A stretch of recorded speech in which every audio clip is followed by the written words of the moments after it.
Well, which? Well, which what? Welcome back to Yakntexas. I'm Ty. This is Teresa. We're doing part 2 of the question round. We've got a few more questions that y'all have asked. We're going to answer. Yeah. Right? Yeah. All right. What's number 1? This is the second part. You can also check out part 1.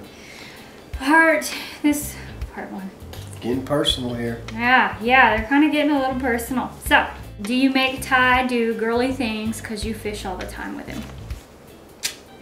Yeah, I make him paint my toenails. No, I don't do girly things. She loves to fish. She's the last one to leave. Well, I don't want to say she's the first one to be there. No. She's not a morning person. No. But she's always the last one. Can we stay a little longer? Yeah, once I'm on the water, I don't want to get off the water. No. She's intense. So it's not really a trade-off. It's not like I make her go, so I got to do something. I got to go. No, I hate shopping. I don't like to get my toes done. I don't like to have my hair done. There's really nothing girly that I like to do. Is there anything girly I like to do? I mean, I whine like a girl sometimes. He has to deal with that.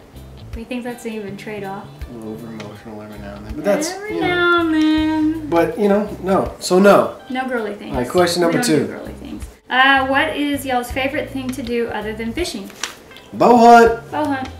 Bam. We do a lot of boat. Once it gets cold, neither one of us like to be in the water when it's cold and get wet. And once the cold hits, it's get in the tree time. We bow hunt all winter. Yeah.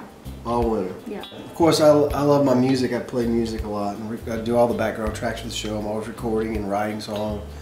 I have a lot of musical history behind me, and but if I ain't playing music, writing songs, or fishing and filming for fishing, and it's cold, we're bow hunting, whacking and stacking.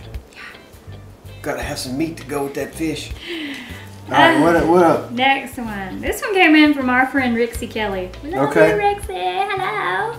Hello, Rix. I made it to Boston just fine, Rix. No worries. What's happening in Alabama, man? Where and when did you two meet? Oh, that's personal, buddy. I was in San Antonio. I was living in San Antonio. I was living in Corpus. She was in Corpus. Moving back to San Antonio very quickly. And I met her in San Antonio, and she said that one of the first things she said to me was, "Oh, you like to fish?" I said, "Yeah, I like to fish a little bit." And she said, "Do you know that if you pound on the boat, that cobia will be attracted to that and come to the boat?" Because he had mentioned offshore fishing. And I said, "Yeah, I know that, but how do you know that?" And I said to myself, "I'm gonna marry this girl someday." So that's how we met, and the more we got to talking, and she started talking about she fished a lot. She was talking about ribbon fish, and she started talking about surf casting and all these different styles of fishing. And then I saw pictures of her on a 4-wheeler. I saw a picture of her with a shotgun. And I said, "Have you ever bow hunted?" She said, "No, but I'd like to." And she got into that. She started whacking stuff left. I was like, "Oh man, we're gonna fish all the time and just be happy." And that's what happened. Yep, true story. Rixie, another one. How has 30 miles out impacted your lives that you never thought that it would? I'm gonna let you answer that one. I think the international stuff is pretty neat. Having people that watch the show and that comment and from places like Kuwait and Australia and Doha, Qatar. Qatar. I didn't even know what that was. We have to look that one up. And in the Middle East, I mean, apparently they're kayak fishing like crazy on the what is it? What's that? The Gulf of something. Persian Gulf. I guess. I think it's the Persian Gulf. I have no idea. Anyway, they're going crazy over there. There's water. It's that's been really neat. And Heroes on the Water, that kind of stuff has been awesome. Australia. Big Australia. Oh, Australia's been cool for us, yeah. Oh, yeah. We've got, you saw the Nick the Aussie, he came over to visit. And now we've got a couple coming. The Fletchers. The Fletchers, hello. Coming from Australia this spring to go to the Grand Canyon and to fish with me and Teresa. We're so excited about that is really neat. So And also just being in random places in Mississippi or at some boat launch in Houston, and people just, hey, it's time for 30 miles out. Oh my gosh. That's weird. Freaky. Yeah. Just in random places, and in Walmart, get something to eat, buying food or something, and some kid ran up. So that international exposure, the internet's just so wide, it just hits so many places in the world, and yeah, so I think that's cool. The people, that's the impact, I think. The people. All of how it affects the people that are just saying that, you know, it really has changed their life or brought them back to life for the kayak fishing show. 15 years of not fishing, and then all of a sudden the show has brought them back on the water. That's great. That's and really neat. Yeah, I mean, I didn't expect my passion for fishing and kayak fishing specifically to have such an emotional impact on people. We get some emotional letters and emails and stuff. They're awesome.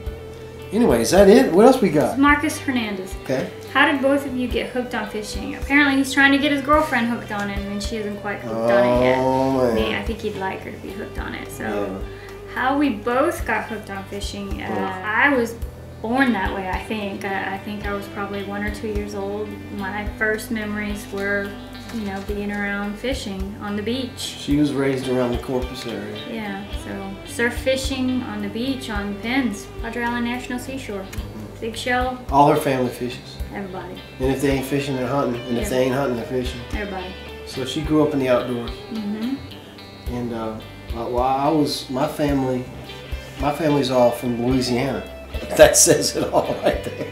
I think my family's from 6 feet below sea level. So all that Cajun heritage, and even my North Louisiana family, they all hunting and fishing. They're all in the outdoors in Louisiana. Y'all see it on TV. Y'all see Duck Dynasty and the people in Broke Ridge. What is it? The Alligator Show. Landry's. Yeah, Troy Landry and all them on the Alligator Show. I mean, it's just everybody in Louisiana is just all very outdoor oriented. Water in the veins, man. Just born that way. Yep. I was on the bayou messing around when I was 2. And I've been digging in the woods and the water ever since. Yep. So both of us from born the very into beginning. It. Yes. In the blood. Hooked. Is that it? From the beginning. No, we have. What? We got more? We got more, absolutely. Man. They just keep coming in. Give it to me. Sydney Smith. We like you, Sid. What is it? You called him Sid Vicious or something at the when I did the clinic at the Yak Shack. Yeah. Sid Vicious. Yeah. Okay, what's he say? He says, I want to experience the topwater explosion. Any tips, and what are the best top waters? Yes, man, I got it. I love topwater. I'm a topwater freak. Oh. He's a freak. No kidding. We go to the grocery store, and in the groceries, down here there's always a Spook Junior, or what are your new ones? Well, Skitterwalks and Spooks. Yeah. Our Spooks, what are they called? Spook Juniors? Always. Yeah. Every time we go shopping, there's always a little hidden topwater in there in the groceries. So, to answer his question, any Sid, tips, and what are the best topwaters? On the flats, inshore, in the bays. I know where you're fishing at, Sid. Throw Skitterwalks, the smaller Skitterwalks, and bone white. You have any? Go grab one and he'll find it. And the Spook Juniors, stay on the small side. The Spook Juniors, you can do the Top Dog Juniors, are my least favorite, but you can do those two. The Junior, inshore. If it gets windy inshore, we got little ripples, go to the large. Bone white's always a great fallback color, and any mullet color, silver, black. Those are all good fallbacks. The Spook kind of walks itself.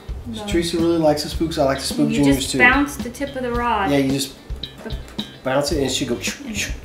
Walks itself. With the Spook, it walks itself. So in the bays and stuff, you want to go with the Juniors, the smaller ones.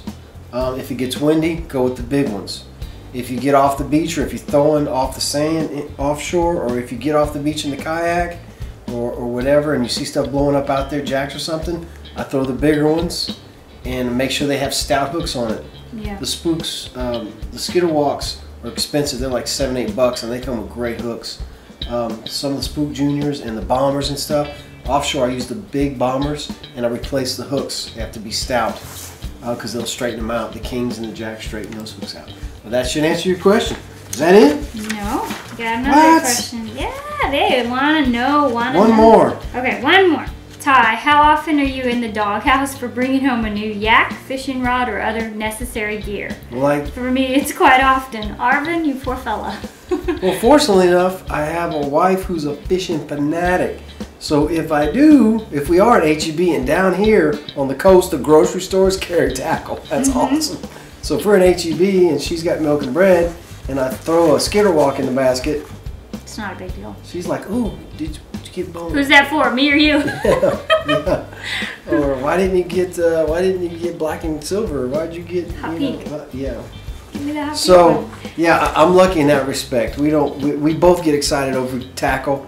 Yeah. We don't bicker over it, and we're bickering over who's gonna use it. I think more. Did you give me one? That's usually what it is. There's no doghouse about bringing home new stuff. No. New yak. He doesn't bring those home that often. No. But if he does, it's whose is that? Mine or yours? Yeah. Once again, we fight over the tackle and gear more than anything. Yeah. Well, thanks a lot, fellas, and gals, for awesome questions. Yeah, those are awesome. And we had fun answering. So if you'd like me and Teresa to answer some more questions, just send them to us on Facebook. You can go to facebook.com/30 miles out. Like us, ask away. We'll answer it. Yeah, most of them. Try that again. Until next time, I'm Ty, and this is Teresa. We'll catch y'all right here on Yakin, Texas. What? 30 Miles Out gear is here. Check it out at 30milesout.com.